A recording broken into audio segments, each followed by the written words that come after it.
Yo, this is King Earner coming to y'all live and direct. Listen, everyone. They are enslaving our people. I got 3 full calls. I got a call from my blood cousin, Curtis Braxton. He's up. Curtis Braxton is up Cole Township. His numbers are DT0787. Curtis Braxton. It's been down for 21 years now. He got a 20 to 40. He called me. He said to me, "Cuz they done took the mail from us, man. You got to send mail to Florida." I said, "What?" "No, I ain't doing no crimes. I love mail. And I know how to bid without it. But ain't no way I'm going to continue to do crime and know I got to wait a month or 2 for some mail." But more than anything, what we're not paying attention to, them people don't care about what's coming through the mail or guards getting sick. Them people are trying to enslave us. Sooner or later, the people that's in the prison ain't going to have no rights. And it's going to be all majority of black young men in there. The white men that's going to prison, they're going to be in there with us too. And if they don't want to cooperate with the government, they're going to be treated just like we are, because prisons are big business. And more than anything, the loss of mail is going to start confusion in the prison. The loss of how the visits are being. The loss of your contact of your family. The loss of how money is going to be sent. People are going to be in an uprage. And the state know that. So what they're going to do, and I know this, the martial law thing. They're going to start it in the prisons first, and then they're going to bring it out in here. And we're going to lose. You know why we're going to lose? Because we have individuals that still think crime pays. I'm not that individual. I'm an individual that's against crime. When I say I'm against it, I don't understand or get the logic or the sense of it when you know that they only allow you to do a little bit, get a little bit of money for a little bit of time, and then they take it, your family and everything. Then the government starts sending letters to your wife and mixing the mail up, and before you know it, your wife don't want you no more, the mistress don't want you, and you just an ADX sitting there like this. And that's not a joke. I say that, but it's not a joke. Come on now, I done been in a hole before. At one time, I've done damn near 3 years in a hole.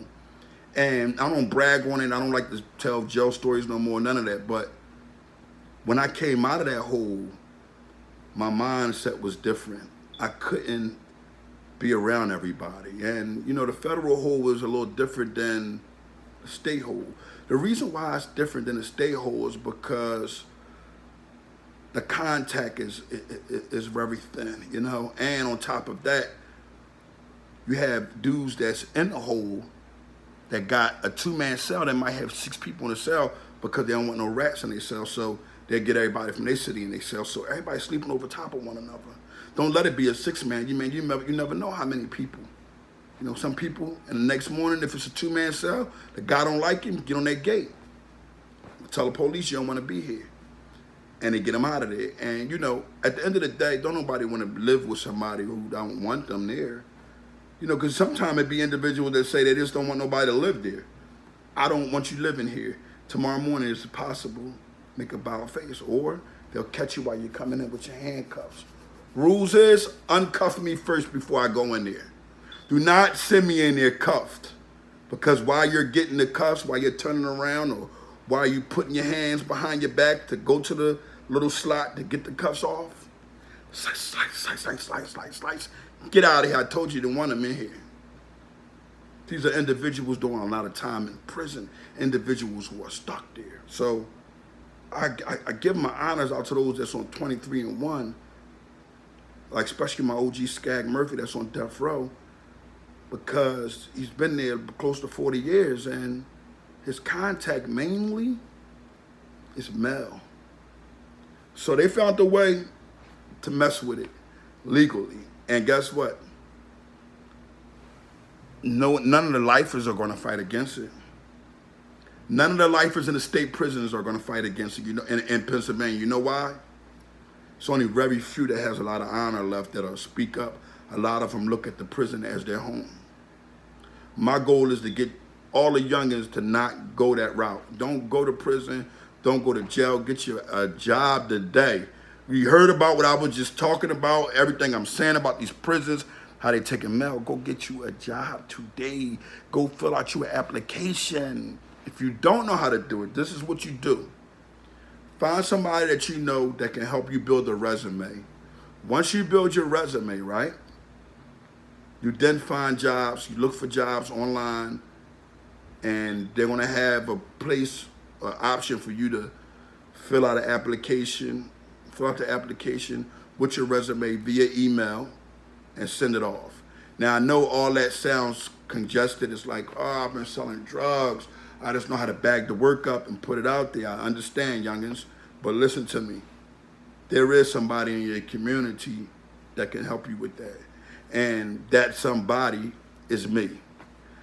Email me at onyourlifecampaign720@gmail.com. I will show you, I will give you the directions how to write a resume, and I will point you in the direction of good jobs that hire felons. And for those who don't have felons, I would appreciate it if you go down there and you get your license to carry to protect your life, because we're living in the goddamn war zone. And you know that, you know. And the felons, the ones who can't have a gun, they never said that you couldn't have security around you with guns. You better get them around you, because at the end of the day, you know what ends up happening? You end up dead for something you've done in the past. You know, you change your life, and the person that you owe that money to, or you done something negative to, is looking and saying, nah, I need my money. I don't care how much you changed. And you get clipped that quick. So get your mind set off the streets. Get into a job field. People start saying you're doing the right thing. They may lay off of you, but they may not. But to defend and protect your family is number one. You owe them that obligation. But more than anything, you owe your family the obligation of taking care of your responsibilities and making sure that you stay free. I'm King Ernie from the Honor Your Life campaign. They have taken the state prisons. They have taken them. And guess what? We no longer are able to just write the prison. Sad day. They better fight back. And families that's out here, fight back against it. Don't let, the guards are the ones that's bringing it in, I'm guessing. The inmates don't have enough understanding from the outside how to get certain stuff in now. Let's be truthful. So this whole thing about a state of emergency, everybody go to their cell, don't come out, and the guards are being sick, it's all one big game for them to go to government and get what they want, and they got it. No mail for no one. King Ernie live and direct.